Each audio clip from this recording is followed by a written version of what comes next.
The morning air felt heavy inside Clarence's house as Camilla stood in her private chambers, staring at the open suitcase on her bed. Her hands trembled slightly as she folded a cream-colored cardigan, placing it carefully among the other items she had packed.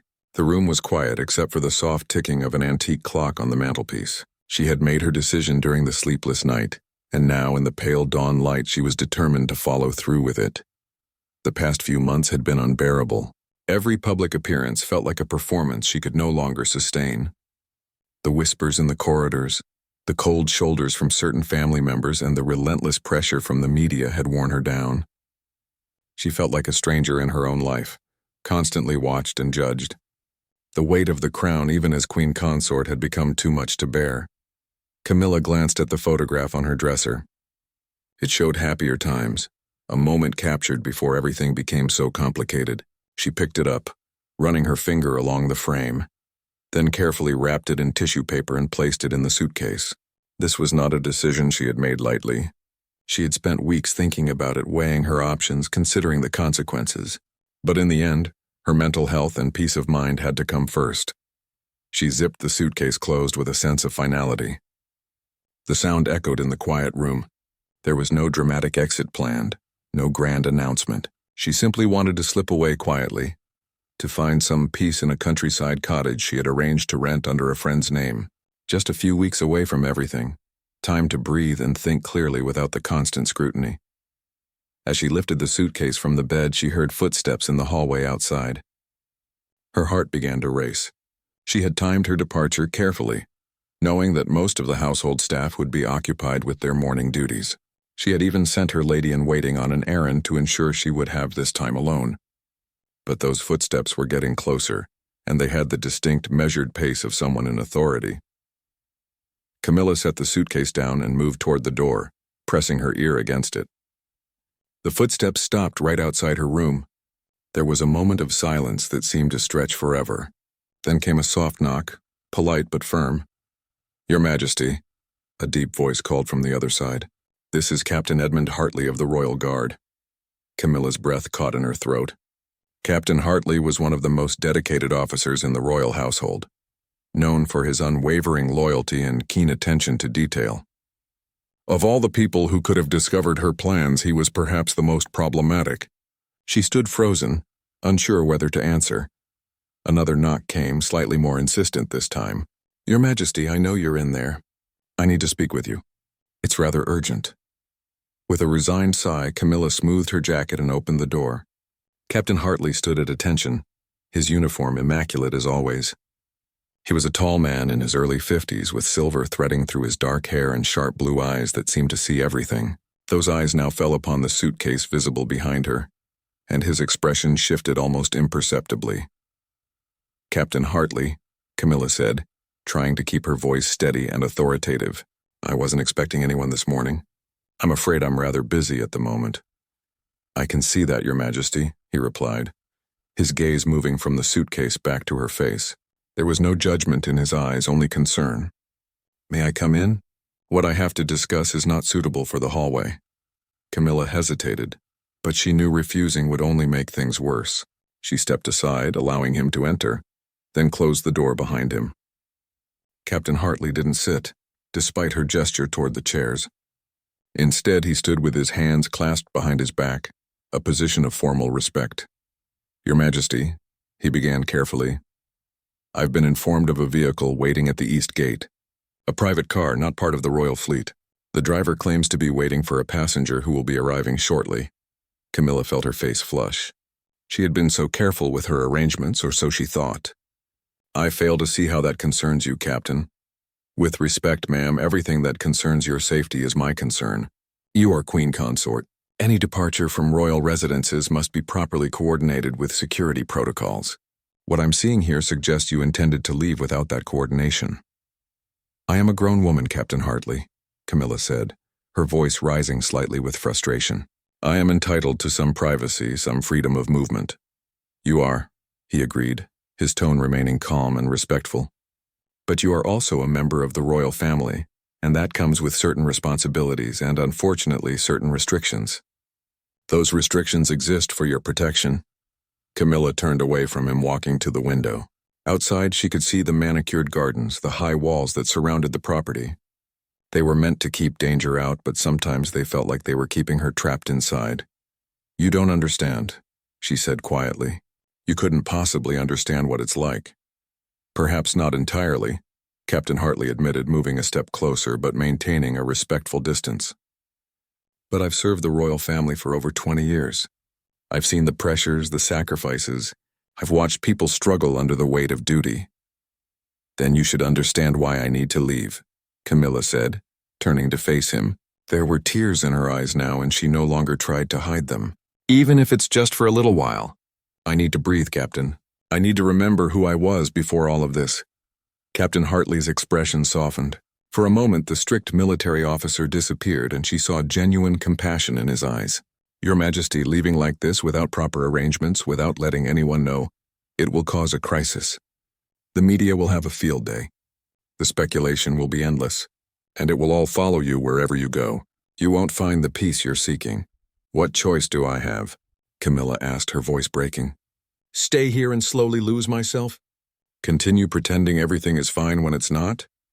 The captain was quiet for a moment, seeming to weigh his next words carefully. "You have more choices than you realize, ma'am. But running away isn't the answer. If you need time away, there are proper channels. If you need support, there are people who genuinely care about your well-being. Let me help you find a better solution." Camilla looked at him, seeing sincerity in his face. But trust was hard to come by in the world she now inhabited. Everyone seemed to have their own agenda, their own version of what was best for the monarchy. "Why should I trust you, Captain?" she asked directly. "Because my oath isn't just to protect your physical safety," he replied. "It's to serve you, truly serve you. And right now, serving you means preventing you from making a decision in a moment of despair that you might deeply regret later." The clock on the mantelpiece continued its steady ticking, marking the seconds as Camilla and Captain Hartley stood facing each other, the packed suitcase between them like a symbol of everything that hung in the balance. Camilla walked back to the bed and sat down heavily, the emotional exhaustion suddenly overwhelming her. Captain Hartley remained standing, giving her space but staying close enough to continue their conversation. The morning light grew stronger through the windows, casting long shadows across the elegant furnishings of the room. "Tell me something, Captain," Camilla said after a long silence. "In all your years of service, have you ever seen someone in my position truly happy? Truly at peace with this life?" Hartley considered the question carefully before answering. "I've seen moments of genuine joy, yes. I've seen pride in duty fulfilled, satisfaction in meaningful work accomplished. But happiness? The kind of pure, uncomplicated happiness ordinary people might experience? That's a rare thing in this world, ma'am." His honesty surprised her. She had expected platitudes, reassurances that everything would be fine. Instead, he was giving her the truth, and somehow that felt more respectful than any comforting lie. "The late Queen Elizabeth," Hartley continued, "she once told me something I've never forgotten. She said that being royal isn't about being happy, it's about being useful, about finding purpose in service even when the service is difficult." "But at what cost?" Camilla asked, her voice barely above a whisper. "I look in the mirror now and I don't recognize the person staring back at me. I've lost myself in trying to be what everyone expects me to be." "Then perhaps the question isn't whether you should leave," Hartley said thoughtfully, "but how you can reclaim yourself while staying." "Those aren't mutually exclusive things, Your Majesty." Camilla looked up at him, curious despite her emotional state. "You're quite philosophical for a security officer, Captain." A small smile crossed his face. "My wife tells me I think too much. But in this job you see a lot, you learn a lot about human nature, about what breaks people and what helps them survive." "Is your wife happy?" Camilla asked suddenly. "With the life your career has given her? The long hours, the constant vigilance, the secrets you must keep?" Hartley's expression softened in a way Camilla hadn't seen before. "She knew what she was signing up for when she married me. We have our struggles like any couple, but we communicate. We make adjustments. We protect our private time fiercely. She has her art studio, her gallery exhibitions. I have my woodworking workshop in our garage. We've learned to create spaces where we can just be ourselves, away from the demands of duty." "You make it sound so simple," Camilla said with a bitter laugh. "It's not simple," Hartley corrected gently. "It's actually quite difficult. But it's possible. And it's certainly more sustainable than packing a suitcase in secret and hoping a few weeks in a cottage will solve everything. Camilla stood up and paced the room, her mind racing. She knew he was right, but admitting it felt like surrendering, like accepting a prison sentence. What would you suggest then, Captain? What's this better solution you mentioned? Hartley walked to the window, looking out at the gardens. First, we cancel that car waiting at the gate. Then you take a moment to breathe, to collect yourself. When you're ready, we sit down with people you trust, not the entire royal household, just a small group. We discuss what you need, what changes need to be made. Maybe it's adjusting your schedule, reducing your public engagements. Maybe it's finding private time for therapy or counseling. Maybe it's establishing clearer boundaries with the press. And you think they'll actually listen? Camilla asked skeptically. The machinery of the monarchy doesn't stop for one person's feelings, Captain. Perhaps not the entire machinery, Hartley conceded. But the people who genuinely care about you will listen. King Charles will listen. He's not blind to your struggles, ma'am. He carries his own burdens. At the mention of Charles, Camilla felt a pang of guilt. They had been growing apart lately. Both overwhelmed by their responsibilities, both struggling to support each other while barely keeping their own heads above water. Running away would have hurt him deeply, regardless of how difficult things had become between them. He doesn't talk to me anymore, Camilla admitted quietly. Not really. We discuss schedules and appearances and official business, but we don't talk about how we're feeling, what we're thinking. It's like we're becoming strangers who happen to share a title. Then that's where you start, Hartley said firmly. Not with running away, but with having an honest conversation. Tell him what you told me. Let him see the packed suitcase, the desperation behind it. Give him a chance to be your husband before he's a king. Camilla walked to her suitcase and placed her hand on it, feeling the solid reality of her planned escape. What if he doesn't understand? What if he sees it as a betrayal or worse, as weakness? With respect, Your Majesty, I think you're underestimating him. King Charles has faced his own demons, his own moments of wanting to escape this life. He understands pressure better than most. There was a knock at the door, sharper and more urgent than before. Both Camilla and Captain Hartley turned toward it. A voice called out, younger and more anxious than Hartley's had been. Captain Hartley, sir? We have a situation developing. The driver at the east gate is becoming insistent. He says his passenger is late and he's threatening to call the press if he doesn't get an explanation soon.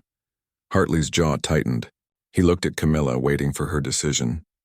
This was the moment. She could tell him to let the driver through, could grab her suitcase and walk out that door. Or she could do what the captain suggested. The harder but perhaps wiser path. Camilla closed her eyes, thinking of Charles, of the vows they had made to each other. Not the public ones, but the private promises shared in quiet moments. She thought of her children and grandchildren, of the disruption her disappearance would cause in their lives. She thought of the thousands of letters she received from people who found inspiration in her work with literacy charities and domestic violence survivors. Tell the driver there's been a mistake, Camilla said finally, her voice stronger than before. Compensate him for his time and his silence. Make sure he understands the sensitivity of the situation. The young officer outside the door acknowledged the order and hurried away. Hartley nodded with approval but said nothing, giving Camilla space to process her decision. I'm going to need help, Captain, Camilla said, turning to face him fully. Real help. Not just pretty words and empty promises. I'm going to need things to actually change. Then let's make sure they do, Hartley replied. But first, there's something I need to ask you. That suitcase, those belongings you packed, they represent more than just an escape attempt. They represent parts of yourself you feel you've lost. Before we have any meetings or conversations with others, I think you need to unpack that bag. Not to put everything back in its place, but to look at what you chose to take. Those items will tell you what you're really trying to hold on to, what aspects of yourself you're most afraid of losing. Camilla looked at the suitcase with fresh eyes. She hadn't thought about it that way, hadn't considered that her packing choices might reveal something important about her true needs and fears. You're quite insightful, Captain, she said with the first genuine smile she had managed that morning. I've had good teachers, he replied. Now, would you like some privacy to do this, or would you like me to stay? Sometimes having a witness to our vulnerability makes it more real, more valid. Camilla hesitated, then gestured for him to sit. Stay, please. I think I need someone to see this, to understand that I'm not just being dramatic or ungrateful. I need someone to witness that this struggle is real. Captain Hartley sat in one of the chairs, his posture relaxed now, less formal. Camilla unzipped the suitcase and began taking items out one by one, not to put them away but to examine them, to understand what each piece represented in her desperate attempt to reclaim herself. Camilla reached into the suitcase and pulled out the first item, a worn paperback novel with a cracked spine and dog-eared pages. She held it gently as if it were something precious. Captain Hartley watched silently, giving her time to speak when she was ready. "This was the last book I read purely for pleasure," Camilla said softly, running her thumb over the cover. "Before all the official reading, the briefs, the policy documents, the speeches I have to review. I used to read 3 or 4 novels a month. Now I'm lucky if I finish one in a year. I packed this because it represented time that belonged to me, not to the crown." She set it carefully on the bed and reached for the next item, a small leather journal with a pen tucked into its spine. Opening it, she showed Hartley pages filled with handwriting, though she didn't let him read the actual words. "My private thoughts," she explained. "Things I can't say out loud, feelings I'm not allowed to express publicly. I've been keeping journals since I was a teenager. It's how I process the world, how I make sense of complicated emotions. But lately, even writing has become difficult. I start to write something honest, and then I think about what would happen if someone found it, if it was leaked to the press. So I censor myself, even in my own journal. I packed this hoping that away from here I could write freely again." Hartley leaned forward slightly. "Your Majesty, have you considered that you might be putting pressure on yourself that no one else is demanding? Who has told you that you can't read for pleasure or write honest journals?" "No one has to tell me," Camilla replied, a hint of frustration in her voice. "It's understood. It's the unspoken rules of this life. Everything is potential ammunition. Every private moment could become public scandal. Every genuine emotion could be twisted into a headline. But what if you're wrong?" Hartley challenged gently. "What if you're imprisoning yourself with rules that don't actually exist, or at least not as strictly as you believe?" Camilla stared at him, the question hitting harder than she expected. Was she doing that? Had she internalized so many expectations and fears that she had become her own jailer? She reached into the suitcase again, this time pulling out a collection of photographs held together with a rubber band. She spread them on the bed. They showed different moments from her past: riding horses in the countryside, laughing at a garden party, sitting with friends in casual clothes, holding a grandchild with no cameras around. "These are moments when I felt like myself," she said, emotion thickening her voice. "Before I had to be on all the time. Before every smile had to be measured, every gesture considered for how it would look in photographs. I packed these to remind myself that I was once a real person, not just a royal figure." "You're still a real person, Your Majesty," Hartley said quietly. "The title didn't erase who you were. It added a layer, certainly a demanding and heavy layer. But underneath it all, you're still the woman in these photographs." Camilla looked at him with tears in her eyes. "How do I find her again, Captain? How do I hold on to who I am while being who everyone needs me to be?" Before Hartley could answer, there was another knock at the door. Both of them tensed. Camilla quickly wiped her eyes while the captain stood and moved toward the entrance. "Yes?" he called out, his voice returning to its professional tone. "Captain, it's Williams. I have a message from His Majesty. He's asking about Queen Camilla's whereabouts. He expected to see her at breakfast, and when she wasn't there, he became concerned." Camilla's heart sank. She had forgotten about breakfast, forgotten that Charles would notice her absence. Hartley looked back at her, silently asking for guidance. "Tell His Majesty that I'm in my chambers," Camilla called out, her voice steadier than she felt, "and that I would like to speak with him privately when he has a moment." There was a pause, then Williams responded, "Yes, Your Majesty. I'll relay the message immediately." Footsteps retreated down the hallway. Camilla stood and walked to the mirror, examining her reflection. Her eyes were red, her face drawn with exhaustion and emotion. She looked like someone on the edge of falling apart. "He'll know something is wrong the moment he sees me," she said.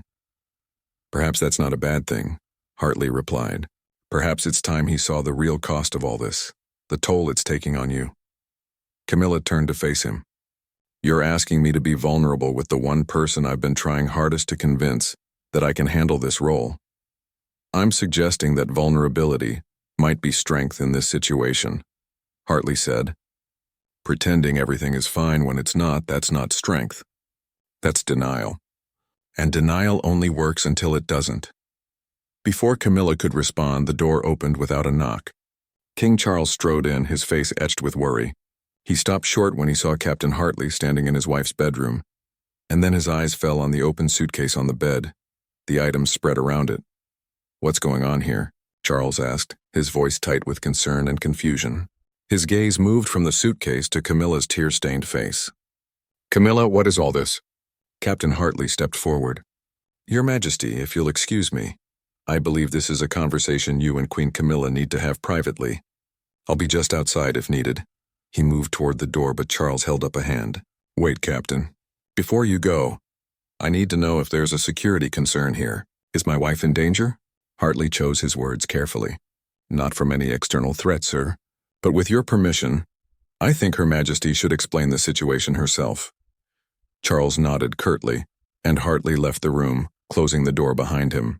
The king and queen stood facing each other across the expanse of the bedroom, the suitcase between them like a confession neither had expected. "You were leaving," Charles said finally. Not a question, but a statement. His voice carried hurt and disbelief. "You were going to leave without telling me." "I was going to leave a note," Camilla said weakly, then realized how pathetic that sounded. "Charles, I can't do this right now." "I can't have a fight about this." "I don't want to fight," Charles said, moving closer. "I want to understand. Help me understand what's happening. When did things get so bad that you felt running away was your only option?" Camilla sank back onto the bed, all the energy draining from her. "I don't know. It's been building for months, maybe longer. Every day feels like I'm drowning, like I'm wearing a mask that's suffocating me. I wake up dreading the day ahead. I go to sleep with anxiety about the next morning. I smile for cameras and shake hands and give speeches, and inside I'm screaming." Charles sat beside her, careful not to touch her, sensing she needed space. "Why didn't you tell me? Why didn't you say something before it got to this point?" "Because you have your own burdens," Camilla said, her voice breaking. "You just became king. You're dealing with pressures I can't even imagine. How could I add my problems to yours? How could I tell you that while you're trying to honor your mother's legacy and lead a nation, your wife is falling apart? Because I'm your husband before I'm a king," Charles said firmly. "Because your well-being matters to me more than any of this." He gestured around the room, encompassing the palace, the crown, everything their life had become. Camilla looked at him, really looked at him, and saw her own exhaustion mirrored in his face. He was struggling too, carrying his own weight that he never talked about. They had both been drowning separately, too proud or too scared to admit it to each other. "I'm so tired, Charles," she whispered. "I'm tired of pretending, tired of performing, tired of being strong all the time. I just wanted to go somewhere where I could stop being Queen Camilla for a while and remember how to just be Camilla." Charles reached out and took her hand, finally closing the distance between them. "Then let's figure out how to make that possible. Not by you running away to some cottage alone, but by us working together to create space for you to breathe within this life we've chosen." "Can we do that?" Camilla asked, wanting desperately to believe it was possible. "Can we really change how things work?" "We're the king and queen," Charles said with a slight smile. "If we can't change how things work, who can? It won't be easy. There will be resistance from advisors, from tradition, from expectations, but none of that matters if we lose ourselves in the process." Charles stood and walked to the window, looking out at the gardens that his mother had loved so much. The morning sun was now fully illuminating the grounds, highlighting the perfectly maintained flower beds and ancient trees. He stood there for a long moment, clearly gathering his thoughts. "Do you remember what I told you when we first got married?" he asked, not turning around. "I promised you that we would face everything together, that whatever challenges came, we would meet them as partners. Somewhere along the way, I broke that promise. I got so caught up in my own duties that I stopped checking in on how you were managing yours." Camilla stood and moved beside him at the window. "We both broke promises, Charles. I promised to be honest with you, to share my struggles instead of hiding them. I've failed at that spectacularly." They stood side by side, not touching but closer than they had been in months. The silence between them was no longer awkward but comfortable, familiar in a way that reminded them both of why they had chosen each other in the first place. "Tell me about the cottage," Charles said suddenly. "The place you were planning to go. What did it look like in your mind?" Camilla was surprised by the question. It was small, stone walls covered in ivy. There was a garden that needed tending. Nothing formal or perfect, just wildflowers and herbs growing as they pleased. Inside there were books and a fireplace. Simple furniture that no one worried about if you put your feet up. No staff, no schedules, no one watching. It sounds lovely, Charles said with genuine warmth. It also sounds lonely. Maybe, Camilla admitted. But at least it would be my loneliness chosen freely, not this suffocating isolation in the middle of crowds. Charles turned to face her fully. What if we found a middle ground? What if we had a place like that, but you didn't have to run away to it? What if it was somewhere you could go regularly, legitimately with my full support? Charles, we have multiple residences already. They're all beautiful and all equally suffocating. Because they're all royal properties, Charles countered. What if we found or created a space that was truly private? Not a palace, not an official residence, just a home. Your mother-in-law did it. She had her own private spaces within the larger machine. We can do the same. Camilla wanted to believe him, but years of disappointment made her cautious. The advisors would never allow it. They'd say it was a security risk or a waste of resources or inappropriate. Then let them say it, Charles replied with a firmness she rarely heard from him. I've spent my entire life worrying about what advisors think, what tradition demands, what the public expects. And where has it gotten me? I became king at an age when most men are thinking about retirement, and I'm only now learning that there has to be room for humanity within duty. A knock at the door interrupted them. Captain Hartley's voice came through, apologetic but urgent. Your Majesties, I'm sorry to interrupt, but Sir Geoffrey is here with this morning's briefings. He's quite insistent that His Majesty has several pressing matters that cannot wait. Charles's jaw tightened with frustration. Tell Sir Geoffrey that His Majesty will attend to pressing matters when His Majesty decides they are pressing, not before. There was a stunned silence from the other side of the door. Camilla looked at Charles with surprise. He had never spoken to his advisors that way before. Yes, Your Majesty, Hartley responded, and they could hear the hint of approval in his voice. I'll relay that message. Charles turned back to Camilla. You see? That's where we start. With setting boundaries, with saying no when we need to say no. I've been so afraid of being seen as difficult or unreasonable that I've said yes to everything, attended every event, read every brief, met every expectation, and in doing so I've had no energy left for the things and people that actually matter. Camilla felt something shifting inside her, a small spark of hope trying to ignite. What are you proposing exactly? I'm proposing we take control of our lives instead of letting our lives control us, Charles said. Starting today, we sit down together and look at our schedules and we start cutting. We identify what's truly necessary and what's just been done because it's always been done. We create protected time for ourselves, both individually and together. We stop apologizing for being human beings with human needs. The press will crucify us, Camilla warned. They'll say we're lazy or entitled or neglecting our duties. The press will say what they say regardless of what we do, Charles replied. We've both learned that the hard way. We cannot live our lives according to what will generate the kindest headlines. That's an impossible goal that only leads to misery. Camilla picked up the journal from the bed, holding it against her chest. I need to be able to write freely again, without fear of what might happen if someone reads it. Then we ensure better security for your private items, Charles said. We make it clear to staff that your personal effects are off limits. And more importantly, we rebuild trust in each other so that you feel safe sharing your thoughts with me, not just with a journal. What about my public engagements? Camilla asked. There are so many, Charles. Some weeks I have events every single day. I barely have time to recover from one before I'm preparing for the next. Charles walked to her desk and picked up her schedule, flipping through the pages. His frown deepened as he read. This is absurd. No one can maintain this pace sustainably. We're going to cut this by half at minimum, and the events you do attend will be ones that actually matter to you, that align with causes you care about. The staff will object, Camilla said, but she could hear the weakness in her own argument. She wanted this so badly that she was afraid to believe it could actually happen. Let them object, Charles said, setting the schedule down with finality. I am king, you are queen consort. We are not employees who take orders. We lead, and part of leadership is knowing when to push back against a system that isn't working. There was another knock at the door, more tentative this time. Your Majesties, I apologize again for the interruption, but Lady Margaret is here. She says she has an appointment with Queen Camilla that was scheduled weeks ago. Camilla closed her eyes, remembering the commitment.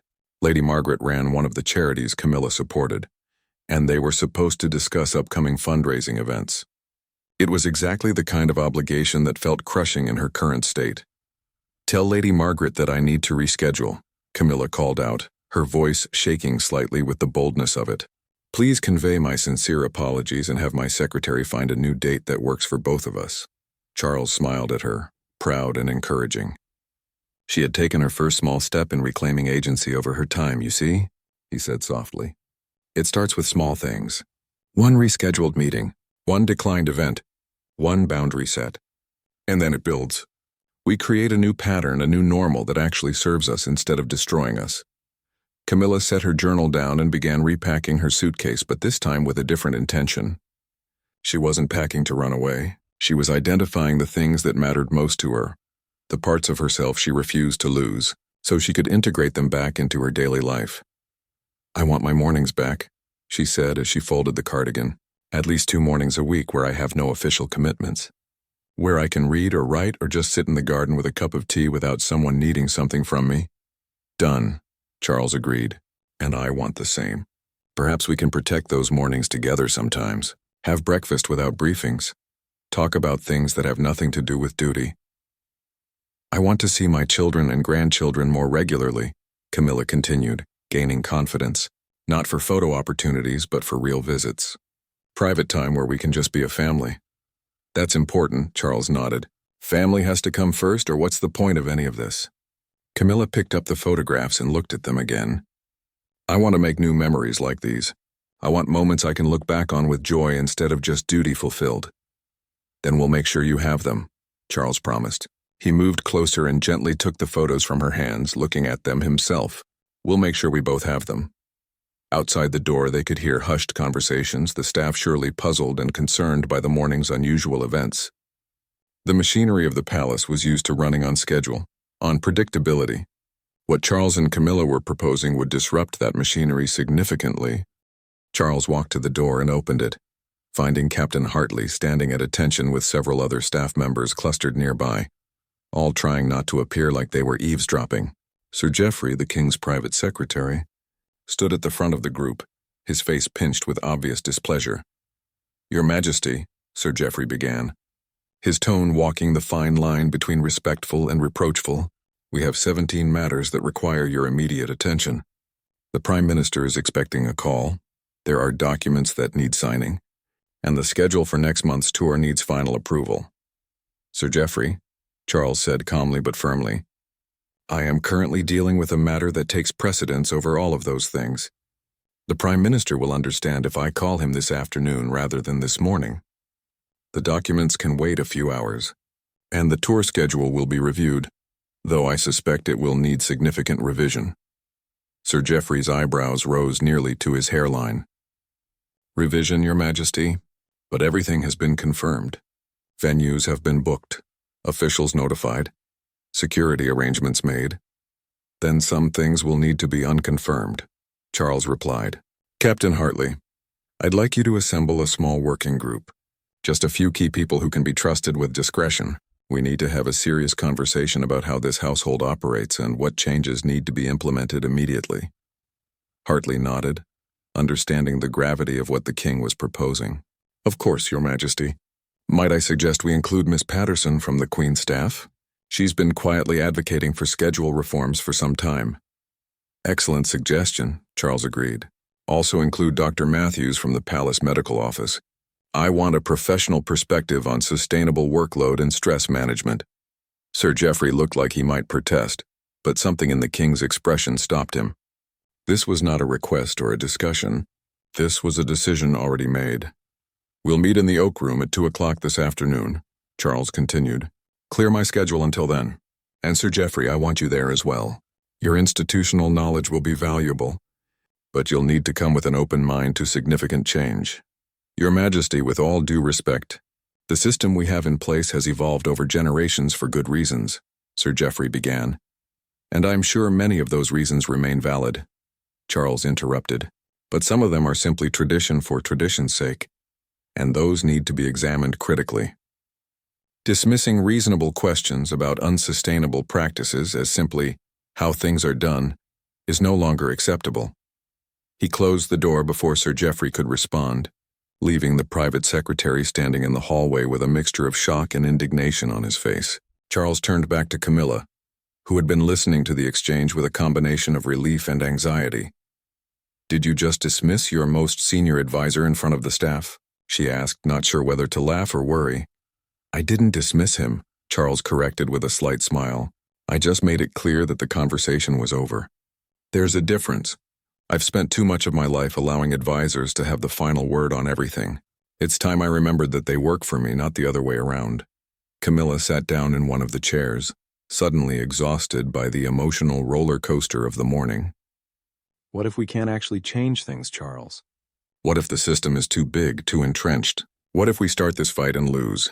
Charles sat across from her, leaning forward with his elbows on his knees. Then at least we tried. At least we didn't let it break us without fighting back. But I don't think we'll lose, Camilla. I think there are more people in this household who understand that things need to change than you might expect. Captain Hartley certainly does. Miss Patterson apparently does. We just need to find our allies and build momentum. I'm scared, Camilla admitted quietly. I'm scared of hope. It feels safer to just accept that this is how life will be than to hope for something better and be disappointed. I know, Charles said gently. I've felt that way too. But what's the alternative? We keep going as we are until one of us completely breaks down? Until our marriage falls apart? Until we become bitter, resentful shells of ourselves? That's not living, Camilla. That's just surviving. And we deserve better than mere survival. A softer knock came at the door. Charles called out permission to enter, and Captain Hartley slipped inside, closing the door behind him. He looked between the king and queen, assessing the situation. "I've begun assembling the group you requested, Your Majesty," Hartley said. "Miss Patterson is available, as is Dr. Matthews. I've also taken the liberty of suggesting Lady Elizabeth join us. She has experience managing her own mental health challenges while serving the family, and her perspective might be valuable." "Excellent thinking, Captain," Charles approved. "Thank you." Hartley hesitated, then spoke again. "If I may speak candidly, Your Majesties, I want you to know that there are many of us on staff who have been concerned about the current pace and pressure. We see what it's doing to both of you. We've wanted to speak up, but the culture has been one where questioning the way things are done is seen as disloyalty. That culture ends today," Charles declared. "I want people to feel empowered to raise concerns, to suggest improvements, to push back when something doesn't make sense. A healthy organization welcomes constructive criticism, not punishes it." Camilla looked at Captain Hartley with genuine gratitude. "Captain, I need to thank you for this morning. If you hadn't stopped me, if you hadn't taken the time to really talk to me instead of just following protocol, I would have made a terrible mistake. You helped me see that running wasn't the answer." Hartley inclined his head respectfully. "Your Majesty, my job is to protect you. Sometimes that means protecting you from external threats, but sometimes it means helping you see clearly when you're overwhelmed. I'm glad I could be of service in that way today." "You did more than your job," Camilla said firmly. "You showed genuine care and wisdom. That won't be forgotten." After Hartley left to continue preparations for the afternoon meeting, Charles and Camilla sat together in the quiet of her chambers. The suitcase still lay open on the bed, a reminder of how close they had come to crisis. "What do we do with that?" Camilla asked, gesturing toward it. Charles considered for a moment. "We keep it. Not packed, but maybe we keep it as a reminder. A reminder of what can happen when we don't communicate, when we don't take care of each other and ourselves. A reminder to check in regularly and make sure we're not sliding back into unsustainable patterns." Camilla nodded, finding wisdom in that suggestion. "A tangible symbol of the line we won't cross again." "Exactly," Charles agreed. He reached out and took her hand, holding it firmly. "I love you, Camilla." "I know I don't say it enough. I get caught up in the formality and the duty, and I forget to express the simple human feelings. But I do love you, and I need you in my life, not as queen consort performing a role, but as the woman I chose to marry, the woman who makes me laugh, who challenges me, who understands me in ways no one else does." Tears spilled down Camilla's cheeks, but for the first time that morning, they were tears of relief rather than despair. "I love you too. I'm sorry I almost gave up on us, on this life we built together." "I was just so lost, and we were both lost," Charles said. but maybe we've found our way back to each other. Or at least we've started the journey back. They sat together in comfortable silence for a while, both processing the morning's events and the commitment they were making to change. Outside, the palace continued its daily operations, but inside this room, a quiet revolution had begun. Eventually, Charles stood and helped Camilla to her feet. "We should eat something. You missed breakfast and we have a long afternoon ahead of us." "Nothing formal," Camilla requested. "Can we just have something simple? Toast and tea, maybe? In the small sitting room, not a dining room?" "Toast and tea it is," Charles smiled. "And after we eat, maybe we can take a walk in the garden. Just the two of us, no photographers, no staff hovering. We'll tell security to keep their distance but stay within sight." A small step toward reclaiming simple pleasures. As they prepared to leave her chambers, Camilla took one last look at the items scattered on the bed, the artifacts of her planned escape. Tomorrow she would put them away properly, integrate the parts of herself they represented back into her daily life. But for now, she left them as they were, evidence of a crisis averted and a marriage renewed. The oak room was smaller than most of the palace's meeting spaces, which was precisely why Charles had chosen it. The afternoon sun streamed through tall windows, casting warm light across the round table where 7 people now sat. Charles and Camilla sat together, presenting a united front. Captain Hartley was there, along with Miss Patterson, Dr. Matthews, Lady Elizabeth, and a reluctant but present Sir Geoffrey. Charles began the meeting by speaking with unusual candor. "Thank you all for coming on short notice. I've asked you here because this morning I nearly lost my wife, not to an accident or an illness, but to the grinding pressure of a system that has forgotten its purpose. We gather here not to assign blame, but to identify solutions." He paused, letting the weight of his words settle over the group. Sir Geoffrey shifted uncomfortably, but the others leaned forward with interest. Queen Camilla had packed a suitcase, Charles continued, deciding that honesty was the only path forward. She was planning to leave, to disappear for a while because the burden of her role had become unbearable. Thanks to Captain Hartley's intervention, we were able to stop and talk before that happened. But the fact that it nearly happened at all is a damning indictment of how we're operating.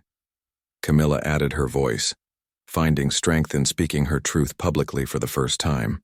"I'm not the only one struggling. I know that. I see the exhaustion in staff faces. I hear whispers of burnout and stress. We've created a culture where admitting difficulty is seen as weakness, where pushing through regardless of personal cost is celebrated as dedication. That needs to change." Miss Patterson, a capable woman in her 40s who had served in the Queen's household for a decade, spoke up first. "Your Majesty, if I may, many of us have wanted to raise these concerns for years. The schedule we maintain is unsustainable. We book events months in advance with no buffer time. No room for illness or emergency or simple human fatigue. When I suggest scaling back, I'm told that's not how things are done." "Then we'll change how things are done," Charles stated firmly. "Dr. Matthews, from a medical perspective, what are we dealing with here?" Dr. Matthews, a thoughtful man who had served the royal household for 15 years, opened a folder before him. "Your Majesties, I've been tracking health data for the household, and the statistics are concerning. We've seen increases in stress-related conditions, sleep disorders, anxiety, and depression among both family members and staff. The pace we maintain would be considered excessive in any professional environment. The fact that it's maintained year after year without adequate rest is frankly dangerous." Sir Geoffrey finally spoke, his voice tight. "Your Majesty, I understand the concern, but we have responsibilities. The public expects to see their royal family active and engaged. Charities depend on royal patronage. Diplomatic relationships require our presence. We cannot simply decide to work less without significant consequences." "I'm not suggesting we abdicate our responsibilities," Charles replied calmly. "I'm suggesting we fulfill them in a way that's sustainable and humane." "Sir Geoffrey, you've served this family with distinction for decades, but I need you to hear what I'm saying. The way we've always done things is not working anymore. It may have worked for my mother, who had a particular constitution and sense of duty. But we are different people and we need different approaches." Lady Elizabeth, who had dealt with her own well-publicized struggles with mental health while serving the family, added her perspective. "When I first joined the family, I tried to do everything perfectly.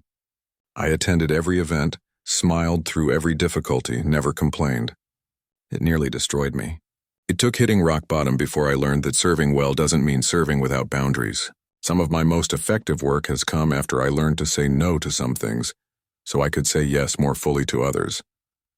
Captain Hartley spoke next. From a security standpoint, the current pace actually creates vulnerabilities.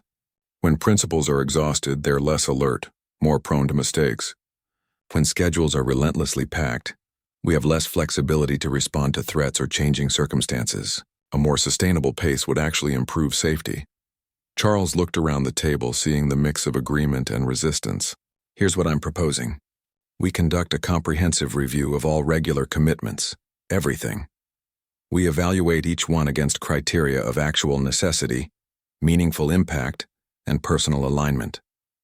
If something doesn't meet those criteria, we eliminate it or delegate it. We also implement mandatory rest periods, Camilla added, growing more confident. Not just days off that get filled with paperwork or catch-up tasks, but genuine rest. Protected time that is not to be infringed upon except in genuine emergencies. Furthermore, Charles continued, we establish a culture where people are encouraged to speak up when workloads become unreasonable. Regular check-ins, anonymous feedback mechanisms, whatever it takes to ensure we're hearing concerns before they reach crisis points. Miss Patterson spoke up again. Your Majesties, there's one more issue that needs addressing. The media pressure. The constant speculation and criticism makes everything harder. When every appearance is scrutinized, every outfit analyzed, every expression interpreted, it adds an enormous psychological burden. You're right, Camilla acknowledged, and while we can't control what the press writes, we can control how much we let it affect our decisions. I've been making choices based on fear of headlines rather than what's right or sustainable. That has to stop. Sir Geoffrey cleared his throat. Your Majesties, I want to be clear. I'm not opposed to change in principle, but I am concerned about implementation. If we dramatically reduce your public presence, there will be accusations of laziness, of not earning your keep. The Republican movement will use it as ammunition. Let them, Charles said with surprising firmness. Sir Geoffrey, I respect your concerns, but here's the reality. If we continue as we are, we will break. Broken royals who can barely function are far worse for the monarchy than royals who maintain reasonable boundaries. We need to make this institution sustainable for future generations, not just limp along with unsustainable practices until the whole system collapses. Dr. Matthews leaned forward. If I might add, Your Majesty, there's also the example you set. If members of the royal family model good work-life balance, healthy boundaries, and self-care, it sends a powerful message to the nation. Many people struggle with overwork and burnout. Seeing that even the royal family prioritizes well-being could be genuinely helpful. This perspective seemed to resonate even with Sir Geoffrey, whose expression softened slightly. I suppose there is precedent for reframing our approach as leadership rather than laziness. Exactly, Charles agreed. We're not diminishing our commitment. We're demonstrating that effective service requires taking care of oneself. That sustainable pace produces better outcomes than frantic exhaustion. For the next 2 hours, the group worked through specifics. They identified events that could be eliminated or consolidated. They established protocols for protected personal time. They created systems for regular well-being check-ins. They discussed how to communicate changes to the public and the press in ways that emphasized the positive aspects of the reforms. Camilla found herself actively engaged in the discussion, contributing ideas and perspectives. For the first time in months, she felt like her voice mattered. Like her needs were being taken seriously rather than dismissed as inconvenient. As the meeting concluded, Charles addressed the group one final time. I want to thank you all for your openness today. What we've started here is just the beginning.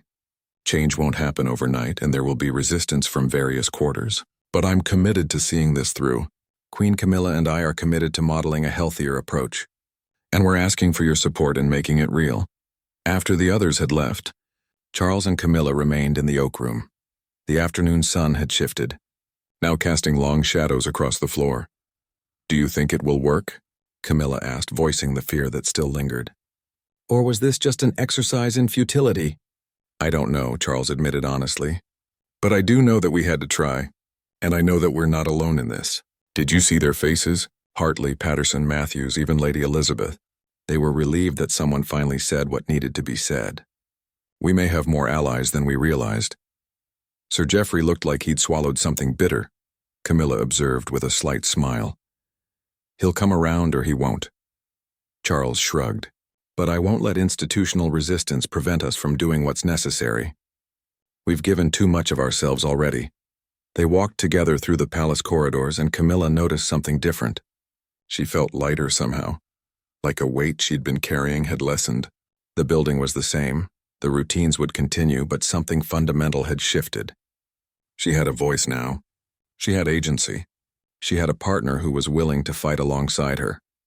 That evening, back in her chambers, Camilla finally unpacked the suitcase completely. She took each item and found a place for it in her daily life. The novel went on her bedside table, ready to be read. The journal went in a secure drawer with a new commitment to write honestly. The photographs were framed and placed where she could see them every day. The suitcase,